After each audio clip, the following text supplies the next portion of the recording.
दोस्तों अभी कुछ दिन पहले ही बालासोर में हुए ट्रेन एक्सीडेंट के बारे में आपने जरूर सुना होगा और शायद देखा भी हो, जिसमें अब तक 288 से भी ज्यादा लोगों की मौत हो चुकी है और हजारों लोग घायल हुए हैं। मीडिया रिपोर्ट के अनुसार पहले हावड़ा बेंगलोर ट्रेन के कई कोच पटरी से उतरे और दूसरे ट्रैक पर Shalimar Chennai central express Coromandel express से टकरा गए। इसके बाद कोरामंडल ट्रेन के कोच भी पटरी से उतर गए और बगल से गुजर रही मालगाड़ी से टकरा गए, जिसके बाद ये एक्सीडेंट हो गया। आज के इस वीडियो में हम आपको टॉप 10 रेलवे ट्रेजिक के एक्सीडेंट के बारे में बताएंगे और ट्रेन एक्सीडेंट के पीछे का कारण भी, तो बने रहिएगा वीडियो के अंत तक। तो चलिए शुरू करते हैं। Number 10, Kanpur accident. Train number 12303 पूर्वा एक्सप्रेस जो हावड़ा से नई दिल्ली की तरफ जा रही होती है, रात के लगभग 12:30 बज रहे थे जब ट्रेन के अंदर सभी लोग सो रहे होते हैं और फिर आवाज आती है, जिसके बाद पूर्वा एक्सप्रेस के लगभग 12 कोचेज डीरेल हो जाते हैं और 8 लोगों की मौत हो जाती है और 20 से भी ज्यादा लोग घायल हो जाते हैं। आपको बता दें ये एक्सीडेंट रेलवे ट्रैक की कपलिंग टूट जाने की वजह से हुआ था। Number 9, West Bengal accident. दोस्तों ये एक्सीडेंट साल 2022 में हुआ था, जिसमें बीकानेर गुवाहाटी एक्सप्रेस का एक्सीडेंट हो जाता है। इस क्रैश में लगभग 5 से 6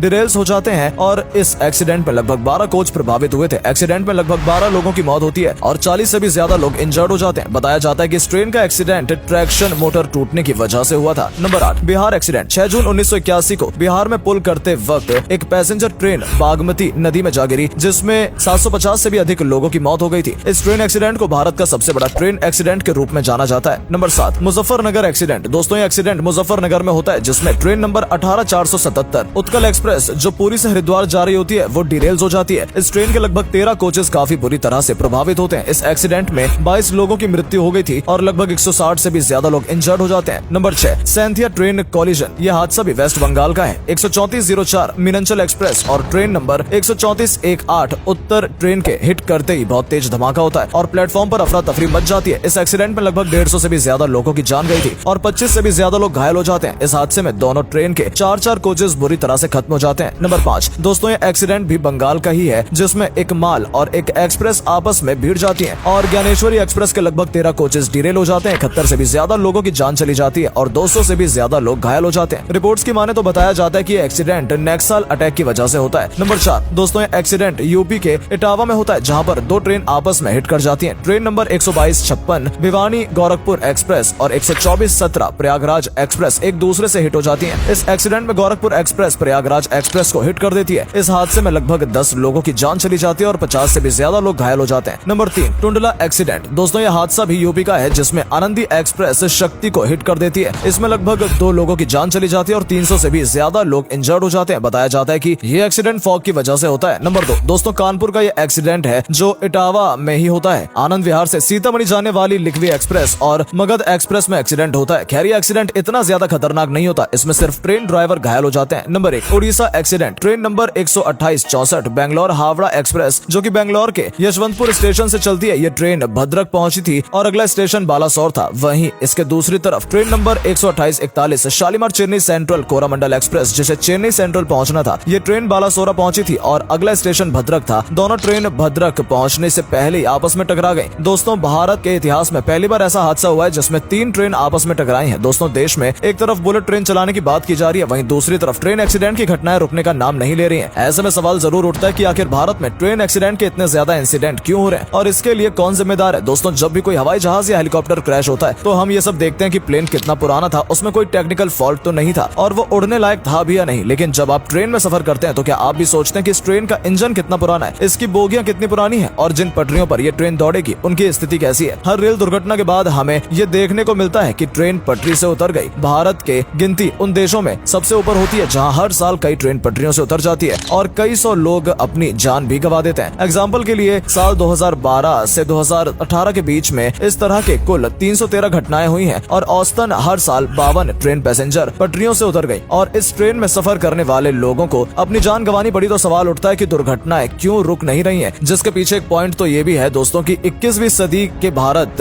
आज 19वीं सदी और 20वीं सदी में अंग्रेजों द्वारा बिछाई गई पटरियों पर ही अपनी ट्रेन चला रहा है। इसके अलावा दूसरा फैक्टर यह है कि पटरियों की तरह ट्रेनों में लगने वाली कोचेस या जिन्हें हम बोगी कहते हैं वो भी पुराने जमाने के हो चुके हैं। भारत में अभी भी कई जगह ICF कोचेस चलते हैं। ICF का मतलब होता है इंटीग्रेटेड कोच फैक्ट्री। ये भारत सरकार की कोच फैक्ट्री है जिनमें इन बोगियों को बनाया गया है। लेकिन जिन टेक्निक से ये कोच बनाए गए हैं वो 71 साल से ज्यादा पुराने हैं, जो इमरजेंसी ब्रेक का प्रेशर नहीं झेल पाते और पटरी से उतर जाते हैं। हालांकि ट्रैक में फ्रैक्चर का पता लगाने के लिए रेगुलर जांच होती है। हर मेन लाइन जो ट्रंक रूट पर होती है इन पर अल्ट्रासोनिक वॉल डिटेक्शन होता है। हर महीने रेलगाड़ियां के चलने से छोटे मोटे क्रैक भी आ जाते हैं और उनकी जांच कर सही भी किया जाता है। माइक्रो लेवल की कमियों का पता भी चल जाता है। कई बार जब ट्रैक की जांच में लापरवाही होती है तो ट्रेन एक्सीडेंट की वजह बनती है। इसके अलावा ज्यादा माल ढुलाई भी एक्सीडेंट की वजह बनती है। भारत में रोजाना 1.25 करोड़ से भी ज्यादा यात्री ट्रेन से सफर करते हैं और 80 लाख टन से अधिक सामान ढोया जाता है। कई रेलवे ट्रैक्स ऐसे भी हैं जिन पर लकड़ी के स्लीपर मौजूद हैं। ऐसे में हादसे होने का डर लगा रहता है। यही नहीं, हाई स्पीड कभी कभी हादसों का कारण बनता है और रेलवे के कुछ ऑफिसर की लापरवाही का खामियाजा यात्रियों को अपनी जान गंवाकर भुगतना पड़ता है। हादसों के बाद सरकार भी पिछले कुछ सालों से ट्रेन एक्सीडेंट को रोकने के लिए कुछ इंपॉर्टेंट स्टेप्स भी ले रही है। नई लाइन के एक्सपेंशन से लेकर पुराने स्लीपर्स को बदलने और नए पुलों से लेकर मॉडर्न कोच बनाने तक सुधार की दिशा में कई काम हो रहे हैं। ठंड के दिनों में कोहरे में दुर्घटना की आशंका को रोकने के लिए अब ट्रेनों के इंजन में फॉग कटर लाइट का भी इस्तेमाल किया जा रहा है। पहले कई बार ट्रेन के ड्राइवर को लाल सिग्नल नहीं मिल पाने का कारण ट्रेन आगे बढ़ जाती थी, जिससे ट्रेन एक्सीडेंट होने का खतरा बना रहता था। इसलिए रेलवे ने इस तरह के नए तरीके के डिवाइस तैयार किए हैं। ये डिवाइस ट्रेन के इंजन के ब्रेक सिस्टम और इंजन को बंद करने वाले सिस्टम से जुड़े रहेंगे। सिग्नल के 500 मीटर पहले ही ट्रेन के पहुंचने पर इंजन के अंदर लगी ये डिवाइस ड्राइवर को अलर्ट करेगी कि सिग्नल आने वाला है और साथ में ये भी बता देगी कि सिग्नल लाल है या हरा है। अगर सिग्नल लाल है तो ड्राइवर ब्रेक लगाकर ट्रेन रोक देगा और अगर वो भूल जाता है और ऐसा नहीं कर पाता है तो डिवाइस खुद ही इंजन का ब्रेक लगाना शुरू कर देगा। ऐसे में सिग्नल से पहले ही ट्रेन रुक जाएगी। चलिए बात करते हैं रेलवे की एक और समस्या के बारे में। इस समस्या का सामना आपने भी कई बार कभी न कभी जरूर किया होगा और वो है ट्रेन का लेट हो जाना। और कई बार तो कई घंटों ट्रेन का इंतजार लोगों को करना पड़ता है। तो आखिर भारत में ट्रेन क्यों लेट हो जाती है और इसकी वजह क्या है? दोस्तों, देश में पॉपुलेशन के बढ़ने के साथ साथ यात्रियों की संख्या में भी बढ़ोतरी देखने को मिली है, जिसके कारण रेलवे को एक ही रूट के लिए अलग अलग ट्रेन चलानी पड़ रही है। इससे रूट पर ट्रेनों की बढ़ोतरी हुई है। एक ही डायरेक्शन में जा रही एक से अधिक ट्रेन को अपने आगे और पीछे चल रही ट्रेन से खास दूरी बनाए रखनी पड़ती है, जिससे ट्रेन लेट हो जाती है। हमारे देश में रेलवे में ये सिस्टम है कि 3 ट्रेन महज 1100 मीटर की दूरी बनाए रखकर भी एक समय पर चल सकती है, मगर कोई दुर्घटना न हो इसलिए रेलवे के आज भी एक ट्रेन को रोककर दूसरी ट्रेन को आगे बढ़ा देते हैं, जिसके कारण सही समय पर चल रही ट्रेन भी लेट हो जाती है। कभी कभी ट्रेन को 5 से 6 घंटे के लिए रोक दिया जाता है, जिस कारण से भी ट्रेन लेट हो जाती है। देखा जाए तो रेलवे के ट्रैक्स इतने कैपेबल हैं कि उन पर 120 किलोमीटर प्रति घंटे की रफ्तार से ट्रेन चलाई जा सकती है, मगर इतनी स्पीड से ट्रेनों को चलाने के लिए भारतीय रेलवे परमिशन नहीं देती है। न ही ट्रैक्स अच्छे से मेंटेन किए जाते हैं, जिससे ट्रेन लेट हो जाती है। ट्रेन लेट होने के कई और कारण हैं, जिसमें रेलवे के कई ऐसे प्रोजेक्ट सरकार के बदलने पर रोक दिए जाते हैं या फिर शुरू ही नहीं होते हैं। साथ ही रेलवे में हो रहे घाटे की वजह से प्रोजेक्ट न ही सही समय पर शुरू होते हैं, न ही सही समय पर खत्म। कई जगह ऐसे भी जहां डबल लाइन तो है पर पुल का काम रुका हुआ है, जिसके कारण ट्रेन सही से नहीं चल पाती। दोस्तों, इन कारणों के साथ साथ ट्रेन ऑफिशियल को भी ट्रेन लेट होने का जिम्मेदार बताया जाता है। जी हाँ दोस्तों, समय के साथ रेलवे ऑफिशियल और रेलवे में जिस तरह का बदलाव होना चाहिए था वो नहीं हो पा रहा है। ट्रेन के लेट होने का कारण इंजीनियरिंग से भी जुड़ा होता है, क्योंकि सभी तरह के सिग्नल इलेक्ट्रॉनिक बेस्ड होते हैं और इनमें ग्लिच होने की वजह से भी ट्रेन लेट हो जाती है। आपको जानकर हैरानी होगी कि पंक्चुअलिटी में सबसे बुरी हालत साउथ रेलवे की है। वेस्टर्न और सेंट्रल रेलवे इस लिहाज से बेहतर है। अगर पंक्चुअलिटी पे रेलवे डिवीजन की बात करें तो हावड़ा डिवीजन की हालत बहुत खराब है। वहीं उत्तर रेलवे के 3 मंडल लखनऊ, मुरादाबाद और दिल्ली इसमें अंतिम पैदान पर है। इन सब चीजों को जानने के बाद दोस्तों आप समझ सकते हैं कि भारतीय रेलवे अपने दावे पर कितनी खरी उतरी है। दोस्तों, आपको वीडियो कैसा लगा कमेंट करके जरूर बताएं। वीडियो को लाइक करना बिल्कुल ना भूलें। धन्यवाद।